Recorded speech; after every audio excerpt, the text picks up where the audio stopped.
Efficient in the Field is back for the Tier 4 video. $100,000 of survival and prepper spending budget. I'm back in the saddle again. You know what I'm saying, dudes? We're going to do it today. We're going to crank through this video. And here's the big thing about this video, guys. I don't want you to get caught up on the dollar amount. You don't need to get caught up on the 100,000 bucks. You just need to be thinking big items, like big ticket shit, big moves. That's where you're at when you're spending this kind of money on either survival and prepping. All right, dudes, and I hope the wind isn't too bad today. That's right, guys. Winter is here, and it is shitty on the ranch today, pimps. The wind is blowing like hell, so I hope it's not too annoying in the background. Let's get right after it though, guys. I scratched down a whole bunch of notes and we're going to burn through this video. We're going to burn through it. I'm going to go through my notes very rapidly. It's going to kind of help you guys see where I'm at with it, like where I think you should be making moves when you're willing to spend, you know, some serious money on being more prepared. But I want you guys to be involved in the comment section down below.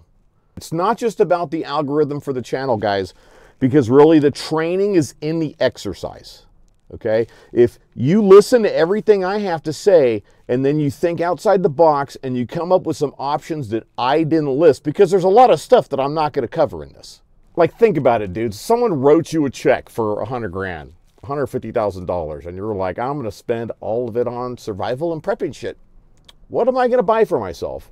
You gotta think about your situation. What's going to work for you? What do you need to be more prepared? And some of the stuff I'm going to talk about just is not going to apply to you. You either already have it set up or you just don't need it because of where you are, but there's other things that might apply. And so the training is really in the exercise, dudes. It really is. Like, you be a part of the exercise, think about it, and come up with some shit that I don't list. Let's get right after it, pimps. We're going to do a real quick recap of the other three videos. Tier 1 was $100. We're talking like bare minimum shit, like the must-have items to survive. Tier 2 was $1,000, so we're really talking like bug-out stuff. You know, the personal items you're going to take with you to include like your rucksack and whatever else it's going to be, because at that kind of level, man, you're not a prepper. You know what I'm saying? You're a survivalist. Tier 3, we start getting more into survivalists and preppers, and Tier 3 was 10 grand. And so we kind of divided it up right there. And we're going to do the same thing in this video today. We're going to talk about where survivalists might want to make some investments, and we're going to talk about where preppers might want to make some investments. So we're going to start with survivalists. And real quick, what's the difference between survivalists and preppers? Well, preppers are stockpiling food, water, all the supplies they need to basically hold one specific spot and ride out shit, hit the fan there. Survivalists aren't doing that. They're investing their money and hopefully investing a lot in the skills as well, because it's hard to make it as a survivalist. Like, you really don't want to bug out, but that's what they're going to have to do. All right, so let's get after where survivalists can spend this kind of money to make it more likely that they're going to survive this whole thing. So what we're really talking about is next level bug out shit. That's what we're really talking about here. So going with some kind of mobile shelter could be really big for you. So we're talking travel trailer, truck camper, fifth wheel. Toy haulers are nice. They hold a lot of fuel in addition to usually quite a bit of water.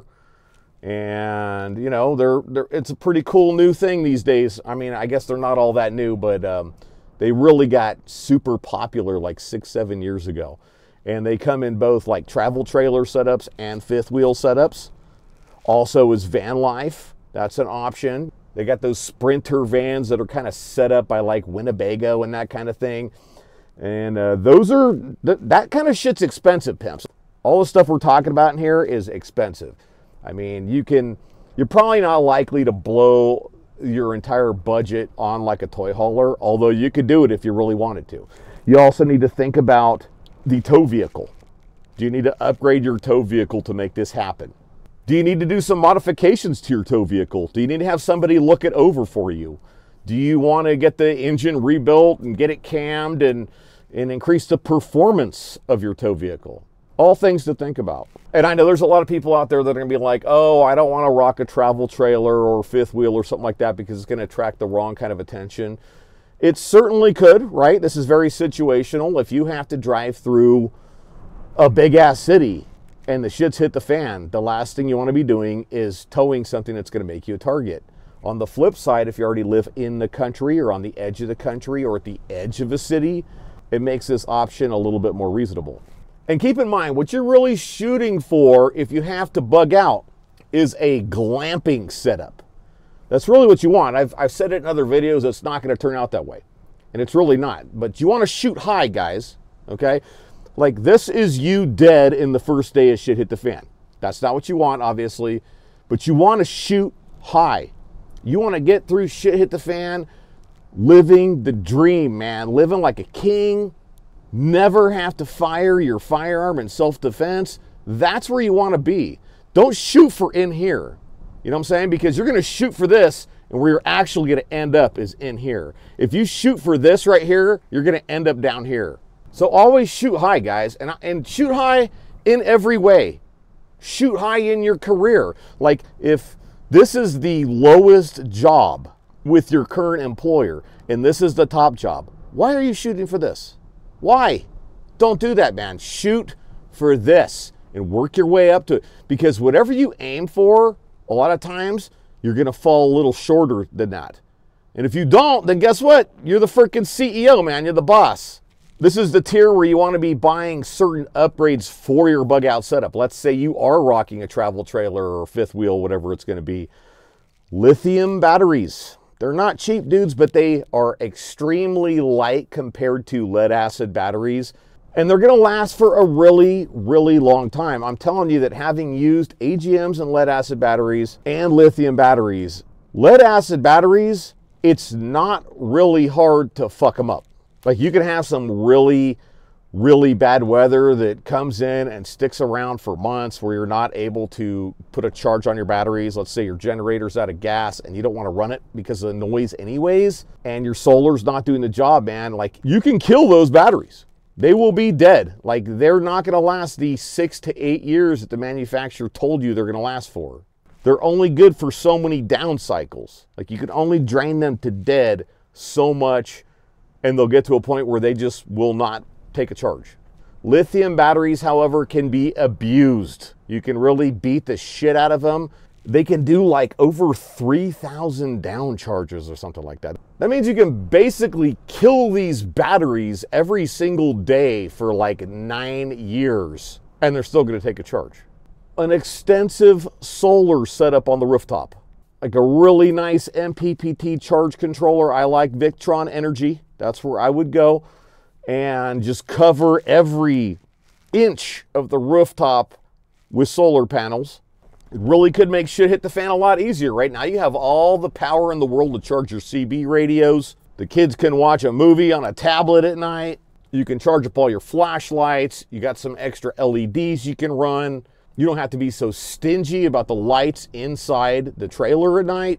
You're not burning through your emergency candles. There's a whole bunch of reasons. Not to mention morale, pimps. Morale is super, super important in shit hit the fan. Dudes, when I did my off-grid shit on the road, it was hard. We did it a hard way.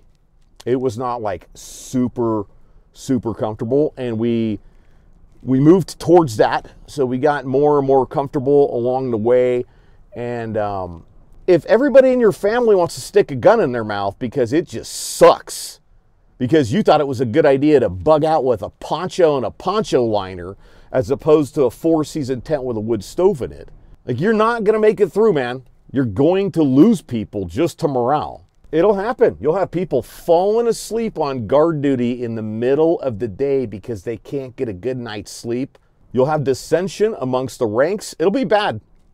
It's not what you want to be dealing with, guys. You want to, like I said, shoot for here. You're going to fall somewhere in here, but you want to do what you can to keep the morale up. Sailboats. Survivalists that are planning on bugging out, this is where you can really get into a blue water sailboat.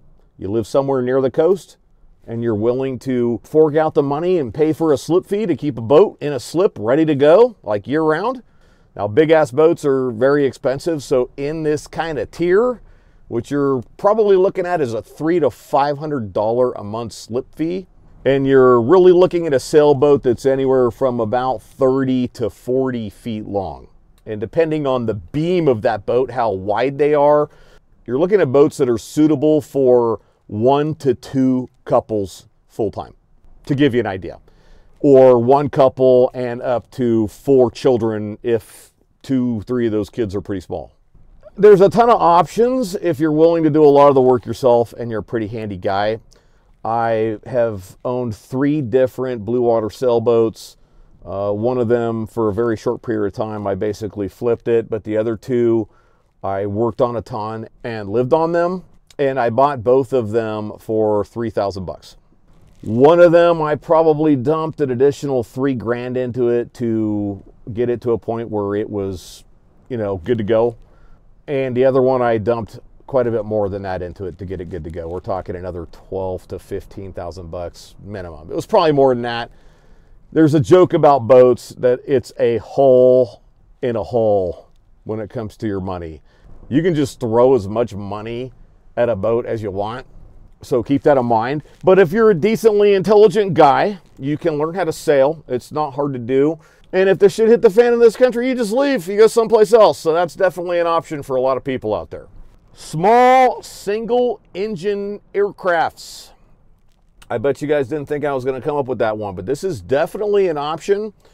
You can purchase a single engine aircraft in this price range, and you could even get a float plane or a ski plane in this price range as well. So let's say that you bought a piece of remote property up in Alaska and you live in the Pacific Northwest.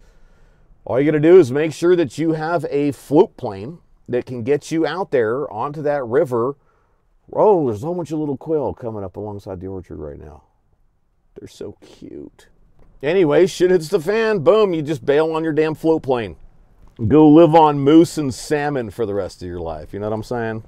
We're going to get into preppers now, and here's the thing, dudes. A lot of the things we're talking about when it comes to survivalists apply to preppers, and a lot of the things that we're going to talk about for preppers apply to survivalists. Okay, so I know some of you guys right now are like, oh, you didn't talk about more firearms because we all love guns and we want more guns.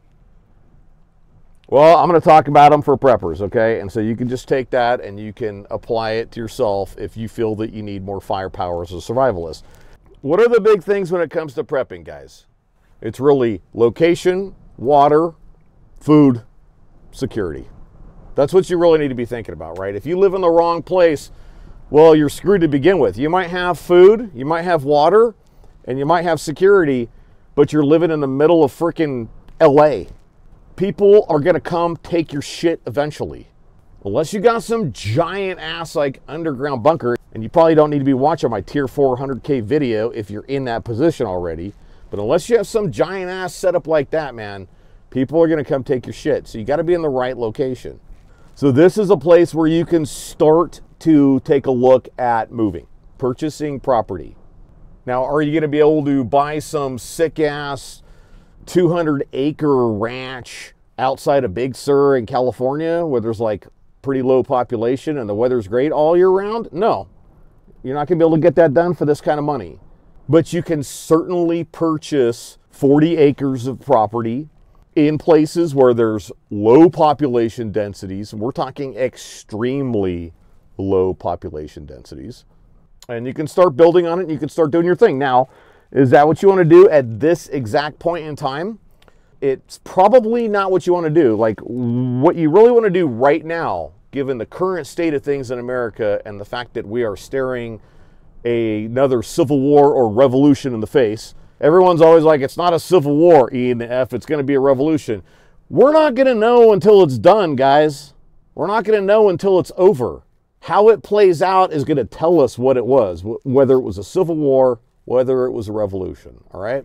Getting back on track here, property right now, given the current state of things in the U.S., what you really want to do is move into something that's turnkey, So if you're looking at buying like a small farm in a place that's got water that's not too deep and a hand pump that you can run and that kind of thing, and you can do it and pack up some U-Haul trucks and get your ass out there in a couple weeks and you're done, I'd say go for it. But now is not the time to homestead. Water, that's the next one, right? There's a whole bunch of water upgrades you can do if you're already where you want to be. One of these things is putting a variable voltage pump down in your well and setting it up to run on solar. You can hot wire it to run on 110 if you have to. Solar power is fairly unlimited. I'm going to say fairly because, you know, if we end up in World War III in like a full nuke war scenario, solar panels probably are not going to produce a lot of power with all that ash in the atmosphere. And that's one of the reasons hand pumps are a good upgrade as well. And there's hand pumps these days that will pump water as deep as 320 feet. You might want to add some additional water tanks to your property. You might want to get into aquaponics. Maybe it's time to delve into that whole thing. If you live in a place where the climate is a little more mild year-round, it doesn't get too cold like it does here. Like I can't really rock an aquaponic setup here without doing it in a Wallapedi. And I'm going to talk about that in a little bit.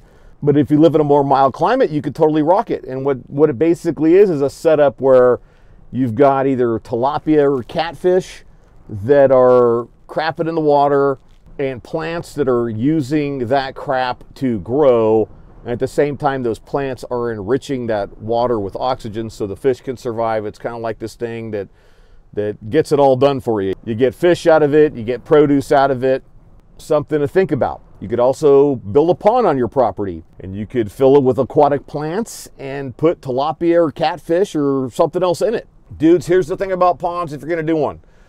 Do not use an EPDM liner to make a pond, because what happens is the aquatic plants, they cannot have substantial root systems because they cannot get through that EPDM liner, right? That's the whole idea of the EPDM liner, is that it helps the pond retain water. What you want is a pond that is a natural pond, despite the fact that you made it, if you get my drift. You want it to be like a natural pond found in your area that can actually support fish life. Food would be the next one. You could invest in a really nice greenhouse at this price point, pimps. Really, really nice. As a matter of fact, you'll have tons of money left over for other things. So that might be something you want to get into. A Wallapedi is another one. It is basically a greenhouse that is partially buried. And what it does is it helps the plants survive harsh winters because the temps in the ground are higher than the temps outside. And so it helps the plants survive the wintertime. Maybe you want to make some improvements to your irrigation setup for your current farm. Let's say you're already rocking like a 1/4 acre garden and you want to pimp it out harder and you want to go bigger. Maybe you want to get into some livestock right here. And if you're going to get into some livestock, maybe you need to look at irrigation to make sure that you're growing enough feed out there in whatever pasture it is we're looking at so that they can, you know, do the thing year round and you're not buying alfalfa for half the year. If you're going to get into livestock, you might want to look at a reasonable setup for slaughtering. Yeah, you can go pretty simple right here, dudes. You really can. You can go with like a stainless table and a bone saw and a boning knife, and you can get all your slaughtering done that way. But you can also make it easier on yourself and invest in, let's say, like one of those bearded butcher saw tables. I'm not sure what they're called, even though we have one down in the shop. It's not the bearded butcher brand, but I've seen some videos on those, and they look like a big upgrade compared to what I'm using. I might jump into it if the shit doesn't hit the fan here in the next few months. Security's the next one, right, pimps? Now here's where we're getting into like NVGs. You can definitely spend some more money on those and not just one pair, but you could buy 2, 3, 4 pairs for the family. A thermal optic on a scope. Obstacles. Obstacles are definitely going to help you with security, pimps. You can go as hard as you want to go with it. You could put up chain link fence with razor wire on top. You could pour your own Jersey barriers if you want to get hardcore. You could dig trenches. You could build check hedgehogs Those are those like kind of things that look like, what do you call them? Jacks. You know what I'm saying? They're like metal and shit. They're all welded together and they're like anti-vehicle, anti-tank obstacles. Dragon's teeth. You could build a concrete pillbox at this price point. And as a matter of fact, you could build one that's big enough to double as a fallout shelter if you wanted to. That crazy son of a bitch, Earl over there, he's got a concrete pillbox on the hill next to his house. Don't judge me, man. You could build a watchtower. Disguise it as something else, man. Make it look like a water tower. Here's where some better comms can make sense as well. And to be honest, dudes, I like CB radios. I am going to tell you that if the shit kicks off and it's looking like Civil War is probably going to be it, people are going to be listening to everything you're saying. I'm just going to throw this out there as a side note, man. You're going to have to go back to old means of communicating with your friends, your family, and other people in your group that aren't like at your spot right now. So make sure you have a plan for that. Firearms upgrades. That's right, pimps. This might be the spot where you want to go ahead and purchase yourself that expensive, sick-ass AR-10 that can put a big-ass hurting on shit down range. Turn that cover into concealment, you know what I'm saying? Maybe right now you only have one semi-automatic rifle, but you got a family of 4, and your kids are perfectly capable of handling an AR-15 at this age. Maybe this is the point where you go ahead and buy an extra 1, 2, 3 additional ARs. Lastly, we have some additional miscellaneous areas we could spend this money. Like, let's say a backhoe. It is crazy what a backhoe can get done for you. You can dig out an extensive trench network in a matter of hours.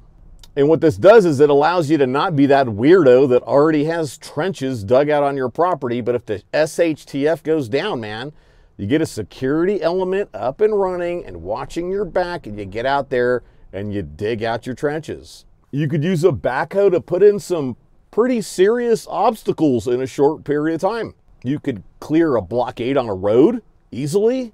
There's a lot of places where heavy equipment can get a lot of shit done for you, but I personally feel like the backhoe is the most versatile piece of heavy equipment. Maybe you want to invest in a nuclear shelter. And obviously, pimps, you can go as hardcore as you want to go. You could build it yourself and save a lot of money, or you could pay somebody to come in and install it for you at this price point. You obviously always get more bang for the buck when you're doing the labor, but you got to weigh it, you know what I'm saying? Like, what's your personal knowledge and abilities versus what you need to get done. I saw a pretty interesting video online a while ago. It was probably 1.5 years, 2 years ago, where this dude took a Quonset hut, which was galvanized, and had it sprayed with insulating foam and buried it. So he basically has an underground home, and it was shockingly affordable. Maybe you want to invest in a large propane tank right now and run the house off of propane. It is more expensive than natural gas. There's no doubt about that, guys. But you have to think about it. In SHTF, those utilities, are they going to keep running? Are you still going to have natural gas getting pumped to the house? Probably not, right? So now you're going back to some straight up medieval shit. You know what I mean? You're cooking on a fire in the backyard, burning your neighbor's fence. If you got a big propane tank on your property and you can run all your appliances off of that, I will tell you that a 325-gallon propane tank will last you for years if all you're doing is cooking with it. Our hot water heater seems to be the thing that really sucks up the propane, pimps. So when shit hit the fan, guess what? Cold showers for us. No big deal though, we're used to it. I think I'm gonna wrap the video right there, guys.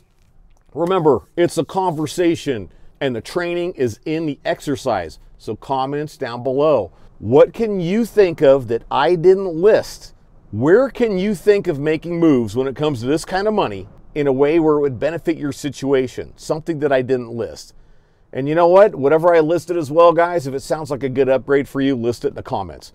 Make sure you like the video, share it, subscribe to the channel. Dudes, check out my Patreon, link in the description. And I'm going to let y'all go. Take care. Get your asses ready.